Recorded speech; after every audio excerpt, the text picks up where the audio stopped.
Republican congressman from Florida, a member of the House Foreign Affairs Committee, also a military veteran. Congressman Brian Mast, a pleasure to have you today, sir. And we will be talking about D-Day as well. Thank you for your time. Thank you. Always glad to be with you. Always great to have you. Let's begin first, though, with the breaking news. Steve Bannon, contempt of Congress. We have Peter Navarro behind bars. Merrick Garland technically is in contempt. I mean, I know we got cover from Biden for, not handing over the Hur tapes, but this seems incredible that he's trying to appeal and now has this 4-month prison term. Your reaction? I anticipate a rules for thee, but not for me scenario coming yet again out of the Biden administration. They'll look at any place that they can have anybody that was close to President Trump, touched President Trump, supported President Trump, doesn't matter where they stand in America, and they will come after them. If they're anywhere close to the Biden administration or the Biden family, they will turn the other cheek.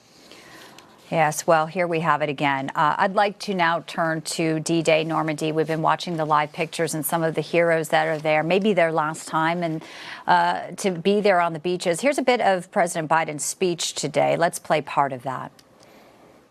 So we have a special obligation. We cannot let what happened here be lost in the silence of the years to come.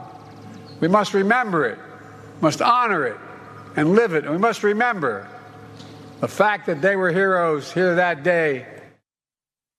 He also did tie in Ukraine as one of the threads. You wrote a very thoughtful blog on your website where you talked about these men that knew if they failed, the rights and freedoms that made America the greatest country may not survive another generation. I feel like that is the message that people need to hear, not so much about exactly what Biden was calling into. But your take?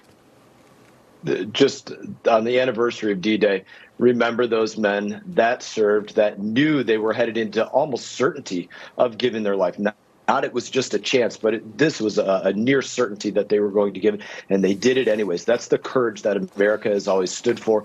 And you juxtapose that to the pretender-in-chief that we have. He's going to pretend to come and memorialize those that served on D-Day, but he's going to make it a speech about the way that he's taking away democracy. In fact, he's going to make it a speech about securing Ukraine instead of just focusing on those that fought, those that died, those that served, those that are still alive, and those that inspire new Americans, young Americans, to come behind them and be a part of serving this great nation. Couldn't have just made it about that, what this day should be about.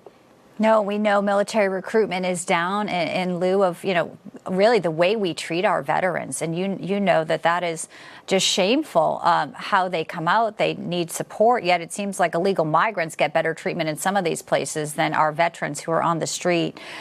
He also didn't mention anything about Israel. That was one note that we had in our last hour as we sort of dissected the tone of this.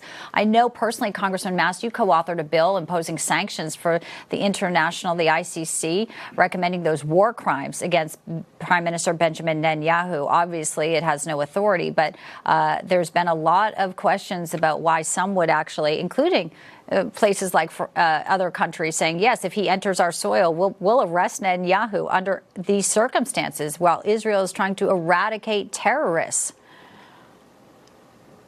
Yeah, you look at the situation, and the Biden administration has come out and said already they will veto a bill that would sanction those members of the ICC, anybody part of the criminal court that comes after our major allies like Netanyahu or others. It's not just Israel, and it's him not standing by our allies. It's him not showing strength on behalf of the American people and the American allies. It's him siding with a non-ally, a globalist entity against the American people and our allies. And this is what we see again and again. And I'll use that term again. He's a pretender-in-chief. He's masquerading, dressing up as president, but never really fulfilling the role of what the United States of America deserves. There was a pretty scathing article in the Wall Street Journal yesterday, reports of how he is slipping.